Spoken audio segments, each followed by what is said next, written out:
Need some fast, cheap, reliable MUT coins? Go to MMOXP.com and use discount code MONEYSHOT for 5% off your order. Link in the description below.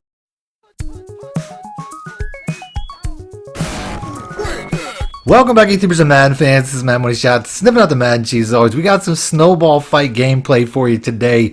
Basically, we have I want to call it a glitch, but I don't think it's really a glitch. I just think it's a pretty clever way to get some really easy points and have a pretty unstoppable offense in this game mode. Where essentially, if you get ball in this game mode, you should win every single time by using the plays I'm going to show you today. I did not come up with this, by the way.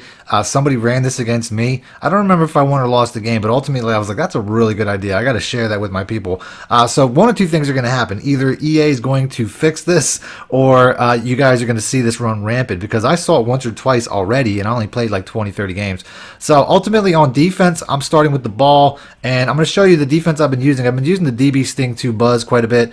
You have to use cover 2 in this game mode. This particular game mode, I can go ahead and I can hard flat, because short passes are more valuable than long passes, so you really have to hard flat on pretty much every play. If somebody wants to bomb it up and score, it's actually a disservice to them, so I actually have no issue if they do that. In this game mode, I would actually rather give up a touchdown very early and then just dink and dunk my opponent to death, scoring 2 points every single completion. So first play, like I said, he went underneath. I'm going to decide to go ahead. I'm going to man the running back on the next play. Gotcha, bitch. As you can see right here, he probably wanted to go there, but since it was covered, he tried to bomb it up, and sure enough, we get a interception, which is worth 5 points. So right off the bat, we got ball, and like I said, I mean, I can win the game just like this. So what I'm going to do is I'm going to go to the gun empty trio. I'm going to use the jet touch pass out of it, which essentially you can use any jet touch pass in the entire game. It's in multiple formations, but in my playbook, it's in the gun empty trio. Now here I have a receiver running at that spot based off of the direction that I'm running it, but typically you're going to have your running back running it. So just make sure you have, like, I probably should have like Tyreek Hill in this spot, or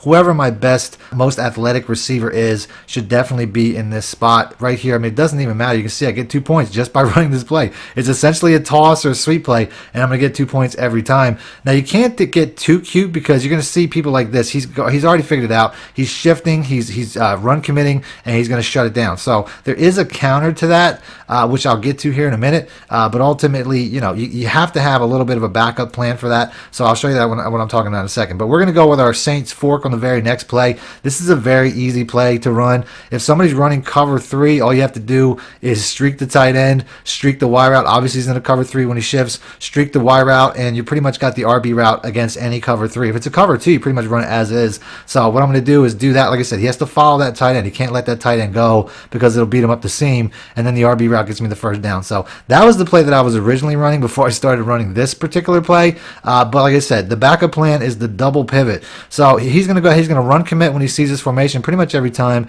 Psych! Based off of the fact that he knows, based off of the formation look, that I'm going to run that run play again, and then sure enough, I'm just going to hit him in the flats. Like I said, I mean, I could have went up top, but I don't want to score. Short passes are more valuable than long passes. If I would have went up top, it would have been a touchdown. I don't want that. So now that he saw that I have a counter play to that, he's not going to run commit anymore. I can go right back to running this play. So it's really a game of cat and mouse, where, you know, he has to choose whether to send the house and make a mistake, or not send the house and get beat by this. Like I said, I'm essentially calling it a run play.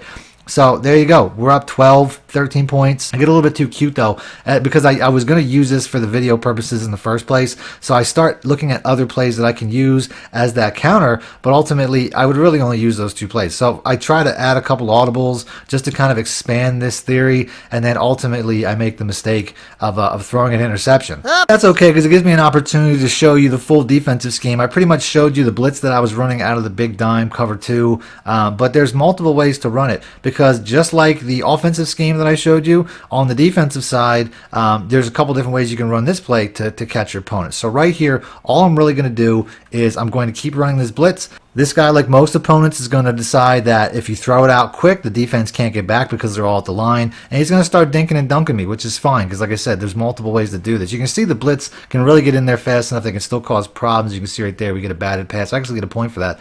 So 3rd and 8, like I said, continuing to send his blitz. He's actually calling the play a little bit fast. I don't even necessarily get to get all the setup in all the time. That's another issue. It's not the slowest setup in the world, but it's really easy to do. Ultimately, all I'm going to do as he catches another ball is I'm going to pinch my line and pinch my linebackers, and that's it. It just kind of, that's, you know, it's D-pad left and down and D-pad right and down, and then I bring this this yellow linebacker here, Lawrence Taylor.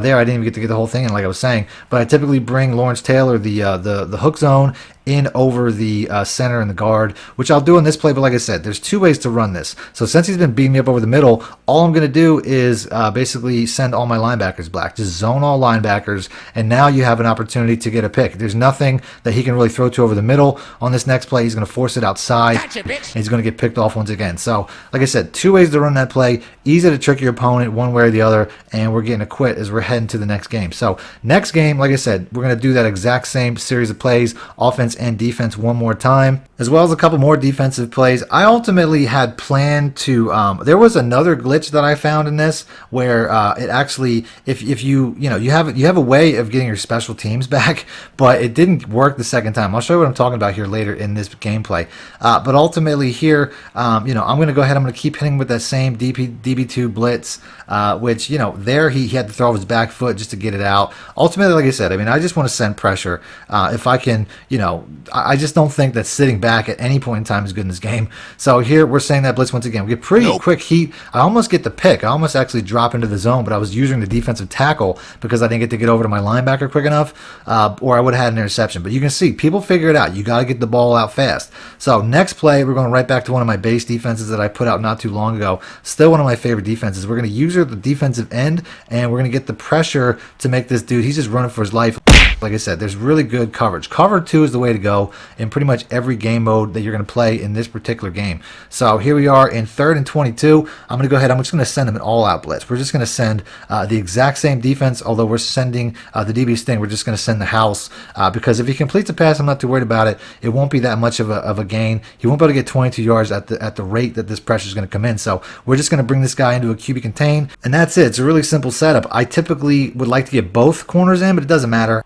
You see right there, we get the sack, fumble, and we're picking the ball up. So down a point with ball control, I mean, this is pretty much game over. So we're just going to hit them with some of these, toss plays. Once again, like I said, I'm calling them toss plays. They call it a pass play, but it's super cheesy. So we're just going to hit them with that. I'm actually not trying to score here. All I really want to do after I get this 1-2-point play is just run the ball and run the clock out, because I just wanted to make a point in this video how stupid this game mode is, how easy it is to win, how you only need a 1-point lead and ball control, and you can win the game. But at the same time, I was also trying to show another glitch where you can get your special teams back. So my ultimate goal on these next couple plays is not to score at all. I just wanted to run clock down, and if basically how it worked in a gameplay that I did not record is if you get to 4th down and you let the clock run out. This is how I did it in a previous game. It didn't work in this particular game, but basically I let the clock run down all the way to 0, and I got a 5-yard penalty, obviously.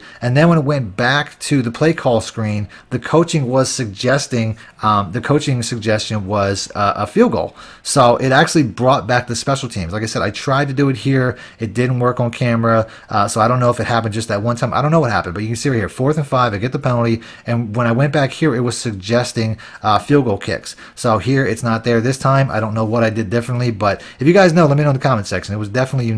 I did kick the field goal in that scenario, and it did help in a win because it was really late in the game. It was under 30 seconds, I think, when I kicked that field goal, and it basically put me up by like 5 or 6, which was like perfect. That's all I really needed because he didn't have enough time to complete enough passes. So we're going to go for it. We're going to go to the running back, and we actually get a first down here, which is surprising. I don't know. I dived for it, hoping for the touchdown, and actually got a first, so that was really cool. I thought he was going to quit, so once he cut to the quit screen here, I actually stopped recording, and then he went back into the game, and I'd already scored a touchdown. So I just basically was like, well, let me just record this because I wanted to run this play one more time. You can see how hard it is to stop this play, especially if you have a speed back like Chris Johnson, like I do. It's essentially impossible without run committing anyway. So the very last play I'm going to show is going to be a pass coverage variation out of the cross 3 fire. This is basically all I'm going to do is zone all linebackers. So if somebody's throwing it over the middle a lot and completing a lot of passes, or they have to throw deep, all I have to do is drop these guys back, and it's a really hard defense to throw into. As you can see right here, you basically just get a coverage sack. So those are probably the top 3 defenses I'm running out of the 1-4-6. As you can see, they all give people problems. They don't know what they're looking at half the time. And that's pretty much it. So 2nd and 20, like I said, we're going to do that one more time. If he's going to throw it, he's going to have to throw it in the air. That's the bottom line, which is not what people want to do in this game mode. Gotcha, bitch. And he's going to get picked off by me. So I'm going to end the game there. We almost get a touchdown on the return. I just didn't have quite the agile guy in Pat Tillman to do it. But that's it. If you guys want to see more videos like this, do me a favor, hit the like button, and I'll do more of these as these game modes roll out. And that's it. Other than that, thanks for watching, man. Money Shut Out. Need more help or just want to show your support? Then head over to my Patreon and join my team, where you can get exclusive content like ebooks and bonus plays, as well as early access to my vids and more. Link in the description below.